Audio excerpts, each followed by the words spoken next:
The origins and rise of the Roman centurion, the backbone of an empire. The Roman centurion was more than just a soldier, he was the very foundation of Rome's military success. Across centuries, through republican conquests, imperial expansion, and even Rome's decline, these battle-hardened commanders were the glue that held the legions together. They enforced discipline, inspired fear in their enemies, and led from the front.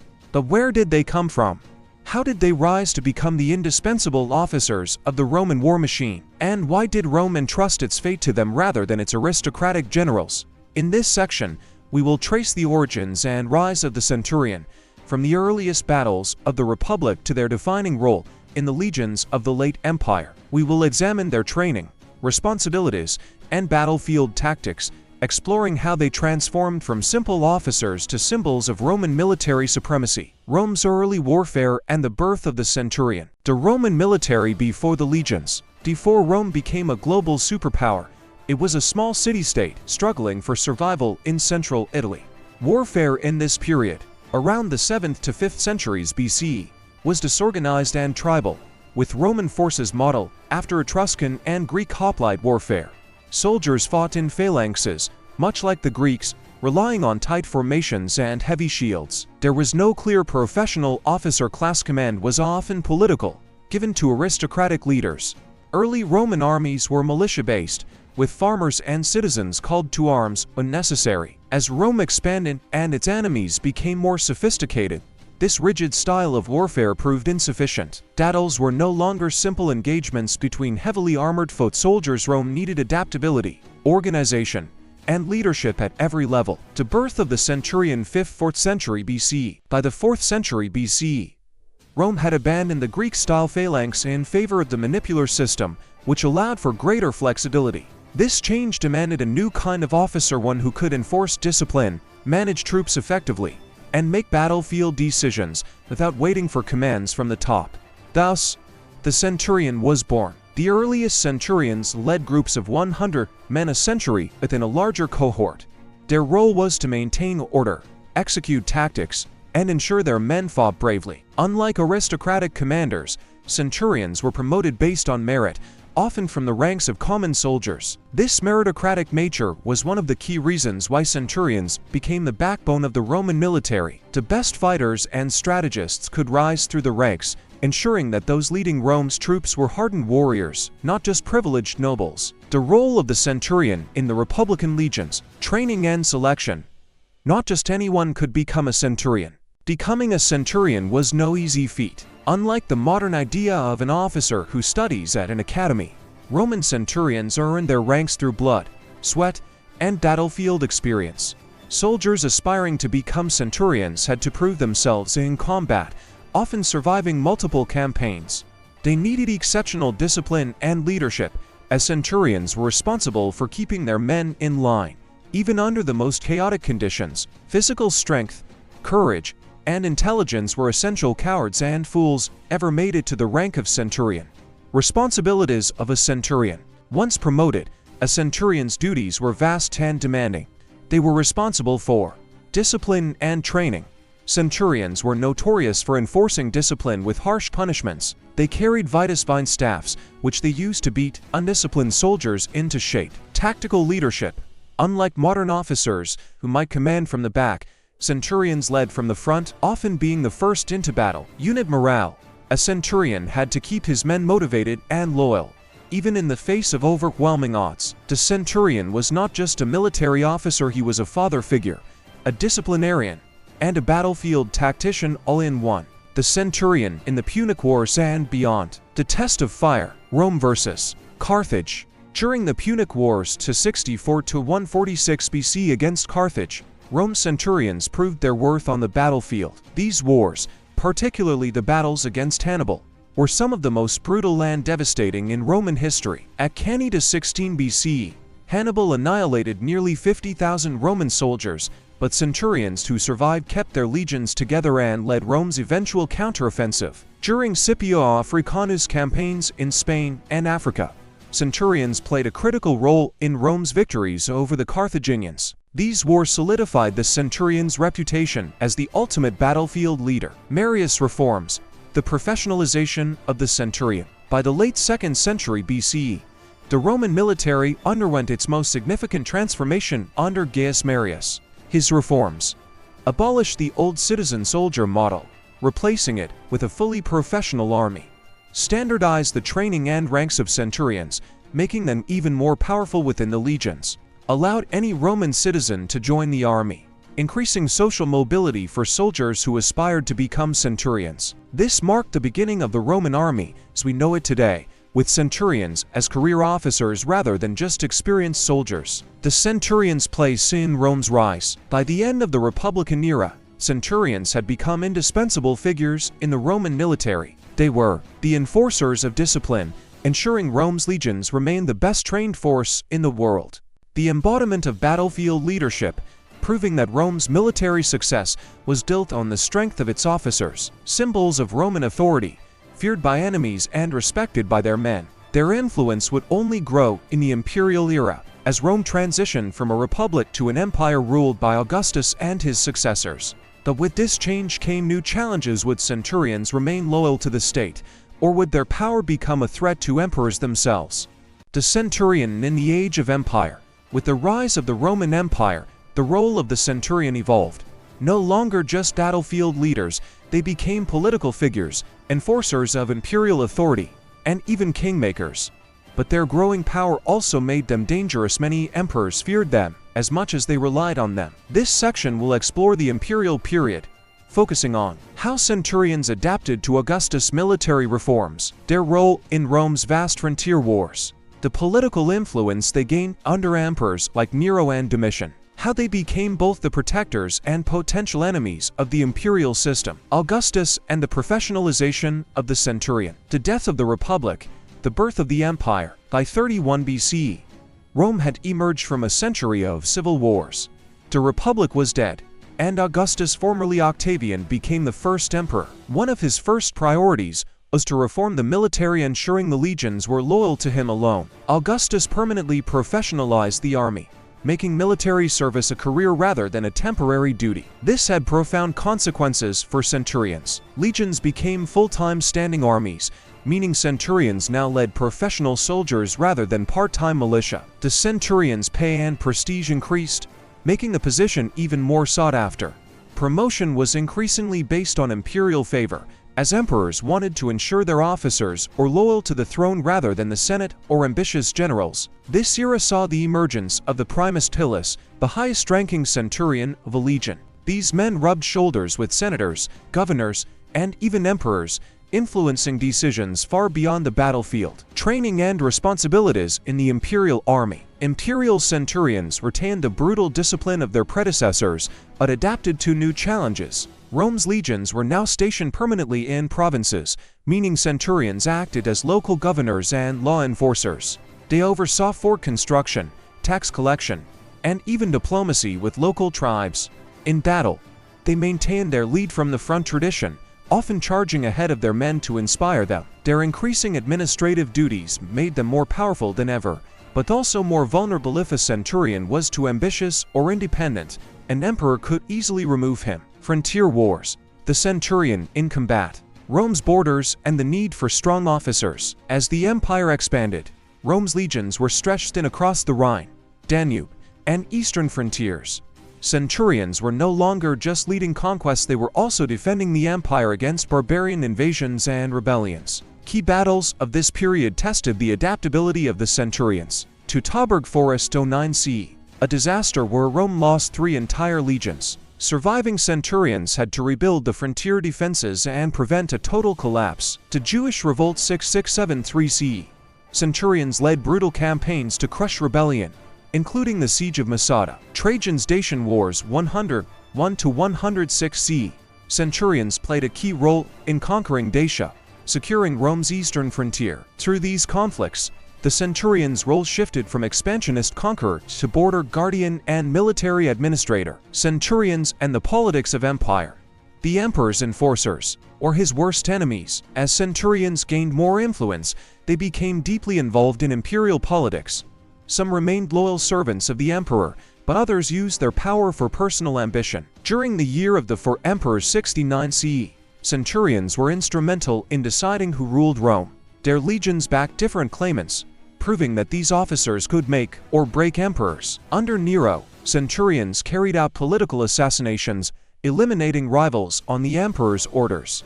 Under Domitian, centurions played a key role in his oppressive rule but also his downfall, as some turned against him. The Praetorian Guard, an elite force made up of centurions, became notorious for selling the empire to the highest bidder. By the late 1st century CE, centurions were no longer just military officers, they were political kingmakers, feared as much as they were respected. The centurion's power in the imperial era. The imperial age transformed the centurion from a battlefield commander into a figure of immense power.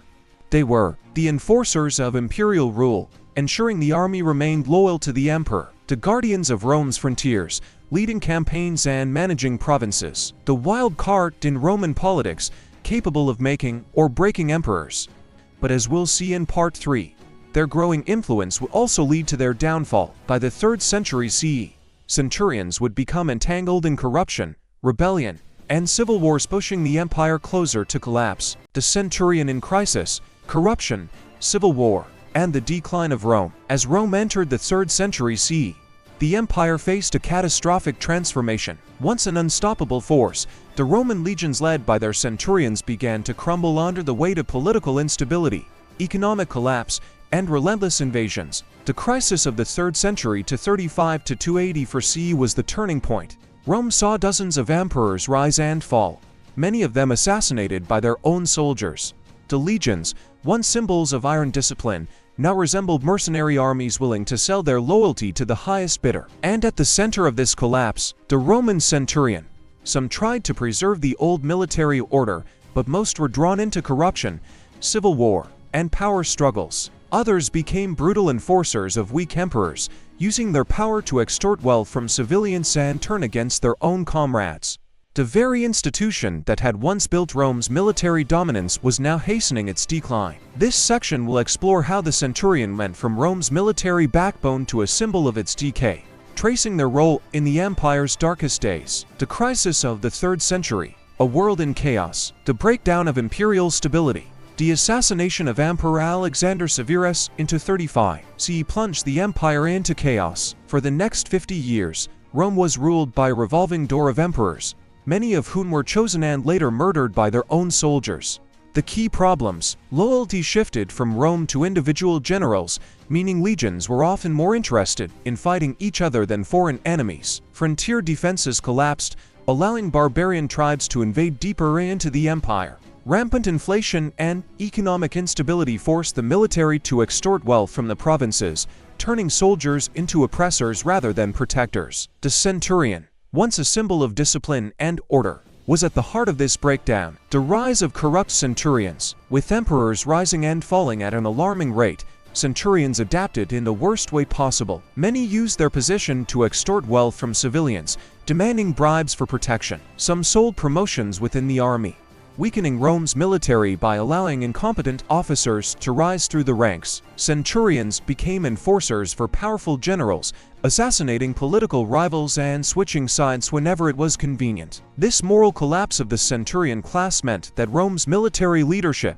was increasingly driven by self-interest rather than duty. Civil wars and the death of discipline. The Roman army turns on itself. Between 235 and 280 for CE, Rome experienced at least 26 emperors, most of whom were killed in battle or murdered by their own soldiers.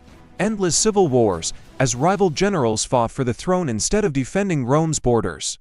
Entire legions switching sides, often based on bribes rather than loyalty. The centurions, once enforcers of order, now led troops into Roman versus Roman battles, weakening the empire from within. Famous centurions turned usurpers.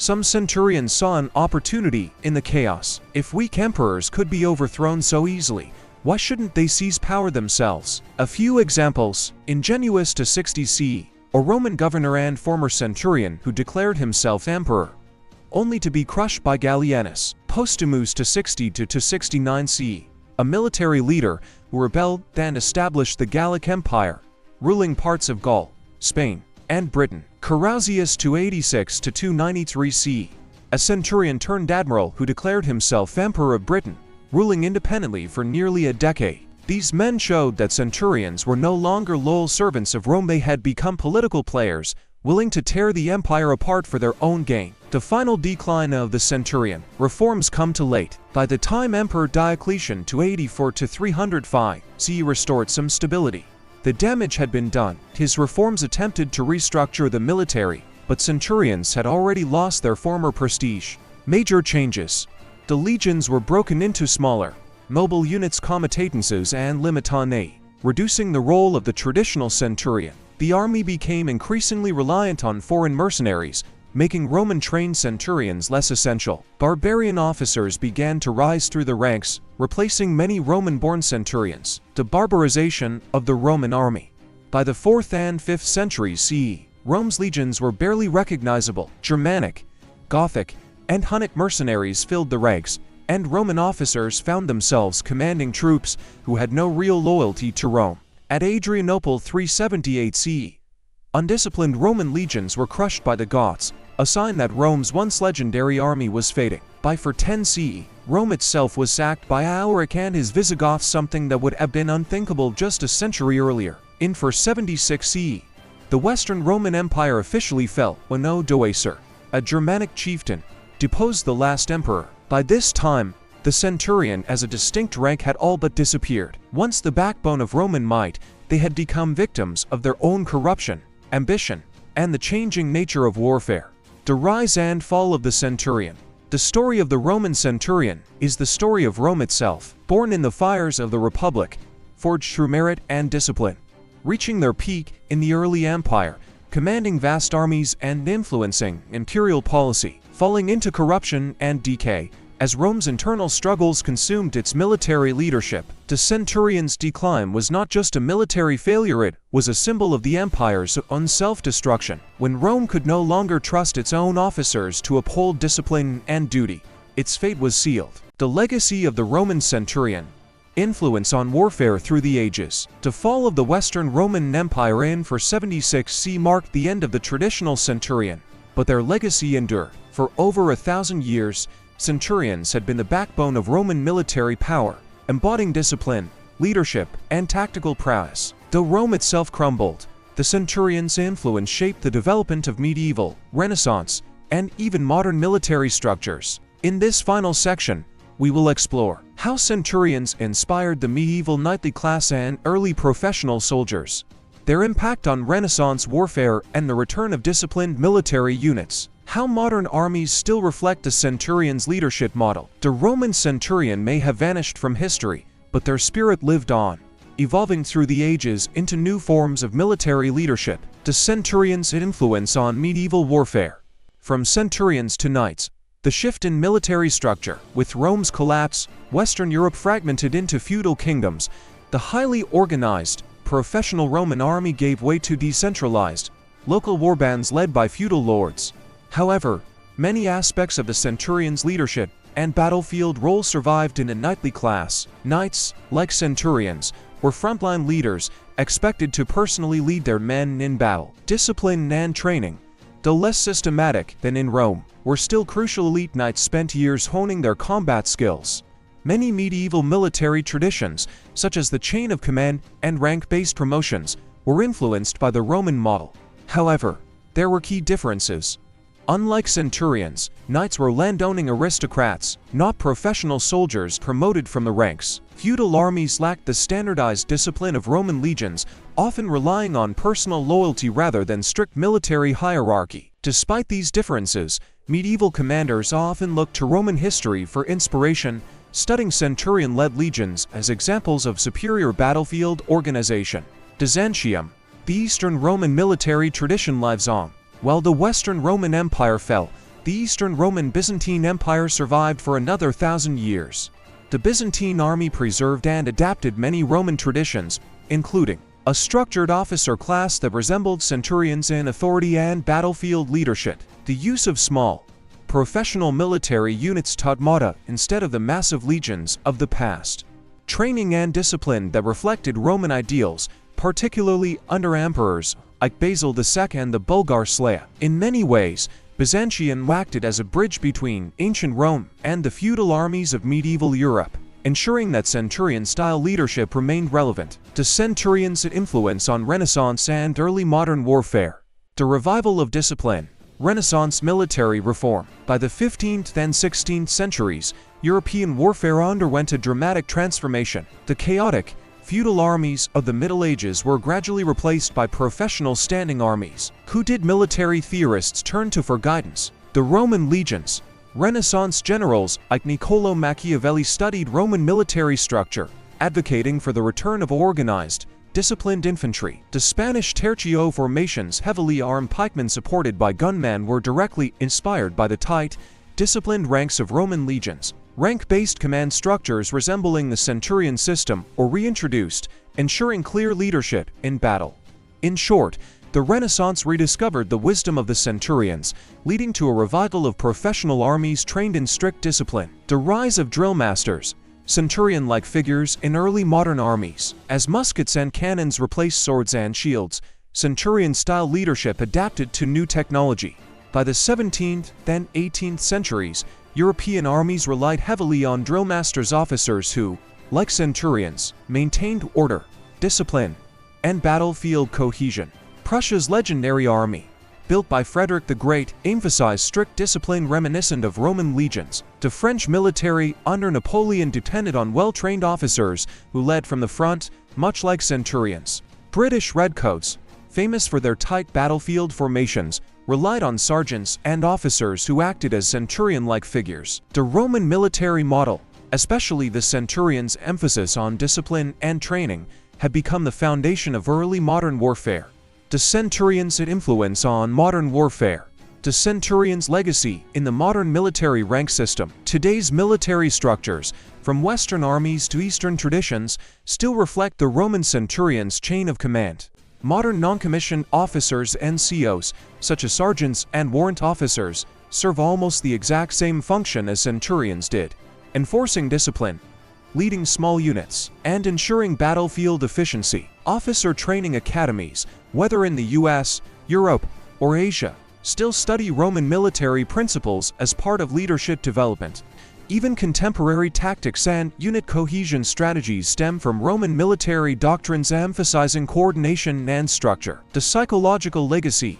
Leadership lessons from the centurion. Beyond rank structure, the centurion's leadership philosophy still shapes modern military training. Some of their core principles include: lead by example. Centurions fought in the front lines, just as modern officers are trained to share risks with their troops. Discipline as the backbone of victory.